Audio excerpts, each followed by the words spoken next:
बिस्मिल्लाहिर्रहमानिर्रहीम।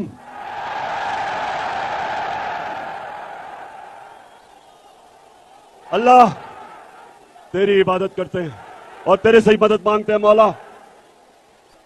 ये पॉलिटिक्स नहीं हो रही, ये इनकलाब आ रहा है।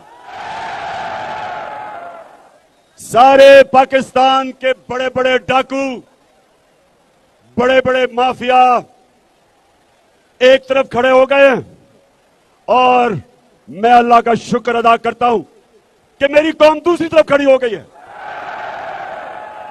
और इसको इनकलाब कहते हैं कि जब एक कौम बन के ये बड़े बड़े माफियाज जो एक करप्ट सिस्टम से लोगों का खून चूसते हैं, जब एक कौम बन के हम इनका मुकाबला करते हैं और इंशाअल्लाह इनको बुरी तरह शिकस्त देंगे।